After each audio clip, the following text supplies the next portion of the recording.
ஆட்சி புதியதாக வந்துடும். அந்த எலெக்ஷன் நேரத்துக்காண்டி பல்வேறு இடைஞ்சல்கள் மத்திய அரசு மூலமாக இருக்கட்டும், கீழே உள்ள, அதாவது இது வரைக்கும் தமிழ்நாட்டை கடந்த 10 ஆண்டு ஆட்சி செஞ்ச அதிமுகவாக இருக்கட்டும், அனைவருமே ஒன்று சேர்ந்து தமிழ்நாட்டை கொள்ளையடித்து விட்டு ஒன்றும் இல்லாமல் இப்போ சென்று விட்டார்கள். நம்மளோட ஆட்சி ஆரம்பிக்கச்சிலே முதல்ல இருந்து ஸ்டார்ட் பண்ணுற மாதிரி தமிழ்நாட்டில் கொரோனா காலத்திலேருந்து ஸ்டார்ட் பண்ணோம். கொரோனா காலத்தில் அனைவரும் யார் இறந்தோம் யார் மிஞ்சினோன்னு தெரியாமல் ட்ரீட்மெண்ட் வழி இல்லாமல் இருக்கிற இடத்துலேருந்து ஸ்டார்ட் பண்ணி தமிழகத்தில் உள்ள எல்லா தொழில்கள் இருக்கட்டும் எல்லா வளமுமே நின்று போயிட்டு அதையெல்லாம் சீர்படுத்தி கொண்டு வந்து சிறப்பான ஆட்சி நடைபெற்று கொண்டிருக்கிறது. அதுதான் ஒரு அணியில் தமிழ்நாடுங்கிற ஹெட்டிங். இந்த ஒரு அணி தமிழ்நாட்டில் அனைத்து மதம் ஜாதிக்கு அப்பாற்பட்டு தமிழ்நாடு மட்டும்தான் மொழியை வச்சோ மதத்தை வச்சோ பிரிக்க முடியாமல் போயிட்டுருக்கு. பல்வேறு கட்டங்களாக, அதாவது தேர்தல் பிரச்சாரம் செய்யணும் என்று புதியதாக வந்த கட்சி ஆரம்பித்தவங்களாலும் சரி, பழைய இருக்கங்களும் சரி, இருந்தவங்களும் சரி, பல்வேறு கட்டங்களாக பிரித்து எடுக்க பார்க்கிறார்கள். நம்ம என்ன செய்யணும் அப்படின்னா, நம்ம கழகத்தோழரும் பப்ளிக் மீட்டிங் நடத்துகிறது கழகத்தோழர்களும் அனைவருக்கும் தெரியும். பப்ளிக் மீட்டிங்கில் அங்கங்கே நின்று கேட்டுட்டு இருப்பாங்க. நம்ம ஊரில் உள்ள பொதுமக்களும் நாளைய நாளிதழவர்களும் சரி, அவங்களுக்கு போய் சென்று அடையும். என்னென்று கேட்டால், நம்ம எப்படி நான் ஏற்கனவே சொன்ன மாதிரி கொரோனா காலத்தில் ஸ்டார்ட் பண்ணணும், தொழில் எல்லா இடமும் பெருகணுன்று ஆரம்பித்தோம். குறிப்பாக முதல்ல உங்களுக்கு திட்டம் தமிழ்நாட்டில் பிறந்த பிள்ளைகளிலிருந்து முதியோர் வரைக்கும் நம்ம கழக ஆட்சியில் அதாவது எல்லாமே பெனிஃபிட் அடைஞ்சிட்டு வராங்க.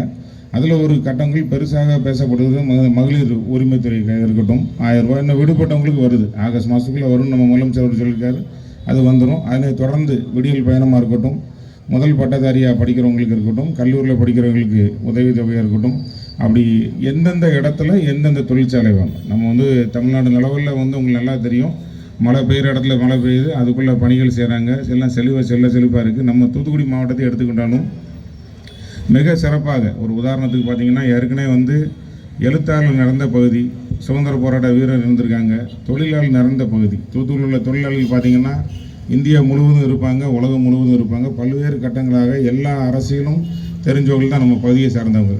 உதாரணத்துக்கு பார்த்திங்கன்னா, இப்போ கிட்டத்தட்ட நம்ம கழக ஆட்சி அமைந்தோன்னா கிட்டத்தட்ட 2800 அதாவது கும்பாபிஷேகம் நடத்தப்பட்டிருக்கு. மிக விரைவில் நடக்கிறது தான் நம்ம திருச்செந்தூர் கோயில் கும்பாபிஷேகம்.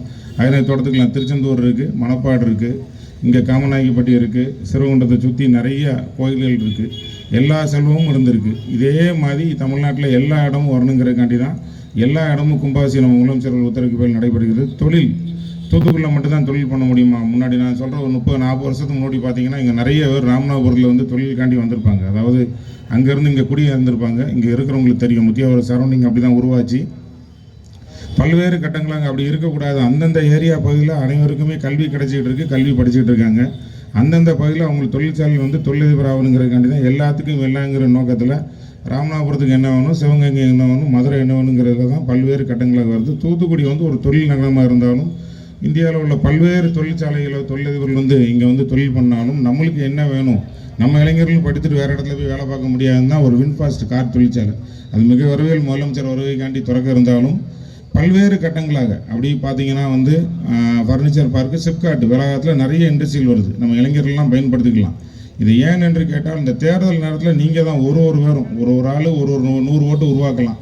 வியாபார பெருமக்கள் டீ கடையில் பேசுகிறதும் சரி. என்ன இந்த இது வரைக்கும் நடந்த ஆட்சியில் ஏற்கனவே தூத்துக்குடி மாவட்டத்தை உதாரணத்துக்கு எடுத்துக்கிட்டாலே, முன்னாள் நம்ம மறைந்த தலைவரும் முன்னாள் முதலமைச்சரும் தலைவர் கலைஞர் வீட்டில் தான் அவர் பணி கேப் விட்டு 23 வருஷம் நம்ம ஆட்சி செஞ்சிருந்தாலும் தமிழ்நாட்டில் பல்வேறு சுயமரியாதை இயக்கம் கிடைச்சது இங்கே தான். அதனை தொடர்ந்து இந்த 4 வருஷத்தில் அதை நம்ம முதலமைச்சர் வர அதுக்கு மேலே கிட்டத்தட்ட ஒரு 30 ஆண்டுக்கு மேலே உள்ள சாதனையை செஞ்சாச்சு. இன்னும் வருங்காலம் ஏற்கனவே முதலமைச்சர் அவர் சொல்கிற மாதிரி மத்திய அரசு என்ன நெருக்கடி கொடுத்தாலும், அது ஈடியாக இருக்கட்டும், பணம் தரமாட்டேன்னு சொன்னாலும், எந்த நெருக்கடி எடுத்தாலும், கல்வித்தொகை தரமாட்டேன்,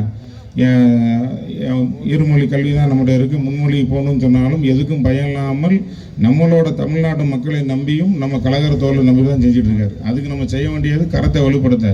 இந்த திட்டம் என்னை யாராலையும் செய்ய முடியாது, இவனால் செய்ய முடியுங்கிற மாதிரி இந்த பீரியடில் செஞ்சதால என்னை யாரும் ஆட்சி செய்ய முடியாது. அதை நம்ம நன்கு அறிந்து, அதாவது நம்மளுக்கு தேவை என்ன, மக்கள் தேவை பாதுகாப்பாக வாழணும், சுகாதாரமாக வாழணும். நம்ம ஏரியாவில் இருக்கிற ஏரியாவில் அது காணா இருக்கட்டும், தெருவிளக்காக இருக்கட்டும், எல்லாமே கிடைக்கிறது கழக ஆட்சியில் மட்டும்தான். அதுக்கு தகுந்த பணியாளரை வச்சு எல்லாம் சிறப்பாக செஞ்சுட்டு இருக்காரு. இதே ஆட்சி நம்ம தொடர 2026 31 தலைவர் 31 வரைக்கும் சொல்லிட்டாங்க. 26 நம்ம ஆட்சி தொடங்க அனைவரும் 234 தொகுதியில் அனைத்து தொகுதியிலும், தூத்துக்குடி மாவட்டத்தில் 6 தான் இருக்குது, அனைத்து தொகுதியிலும் இங்கே பேசுகிற பேச்சு தூத்துக்குடி உள்ள அரசியல் தமிழ்நாடுக்குள்ளும் பிரதிபலிக்கும். அனைவரும் நம்ம முதலமைச்சர் அவர்களை திருப்பி ஆட்சி செய்ய வைக்க கழக தோழர்களும் இதுவரைக்கும் எல்லாரும் கண்டிப்பாக இன்னிலிருந்தே பணி ஆரம்பிக்க வேண்டும். இன்னொன்று, நாளைக்கு முதலமைச்சர் நம்ம கழக தலைவர்கள் தொடங்கி வைத்தார். உறுப்பினர் சேர்க்குறவங்க நல்லாவே தெரியும். அந்தந்த வீட்டுக்கு போகிறனால 3 விதம் உங்களுக்கு தெரியும். வீட்டுக்கு போச்சுன்னா அவங்களோட என்ன சிச்சுவேஷன் இருக்குது, என்ன தேவை இருக்குது. திடீர்னு ஏதாட்டும் மக்கள் தேவை, அரசாங்கத்திலேருந்து உதவி பெற தேவை இருந்தாலும் அதை வாங்கி கொடுக்கலாம். நீங்கள் அதுக்கு போக என்னென்ன பயன்பாடு வந்திருக்கு எல்லாம் அதில் உள்ள ஹெட்டிங்லேயே நீங்கள் கொண்டு வந்துடலாம். நம்ம கழகத்துக்கு இவ்வளோ ஓட்டு இருக்குன்னு தெரியும். அதை எப்படி நீங்கள் டெய்லி பேசி நம்மகிட்ட வாங்கி தர முடிஞ்சால் எந்த கட்சியும் நிற்க முடியாது. அதுக்கு ஒரு தெரிஞ்சு தான் அது அதிமுகவாக இருக்கட்டும், பிஜேபியாக இருக்கட்டும், புதியதாக ஆரம்பிக்கப்பட்ட எங்கிட்ட இளைஞர்கள் இருக்குது அந்த சொல்கிற எந்த கட்சியாலும் ரோட்டுக்கு போராட முடியாது. எல்லோரும் வீட்டுக்குள்ளே தான் ரூமில் இருப்பாங்க. அதுக்கு நன்கு அறிந்து பொதுமக்களும் கழக தோழரும் நம்ம தமிழக முதலமைச்சர் அவர்களை மீண்டும் கழக ஆட்சியில் நம்ம ஆட்சியை அமர வைக்கிறதுக்கு அனைவரும் பாடுபெறும் என்று கூறி நன்றி கூடி விடைபெறுகிறேன். நன்றி, வணக்கம். உறுப்பினர்களுடனும் தன் துறை சார்ந்த அலுவல்கள் பணியை மேற்கொள்வதில் குழந்தைகளுடனும் அனைவருக்கும் சரிசமமான சத்துமிக்க உணவை பகிர்ந்து கொடுப்பதில்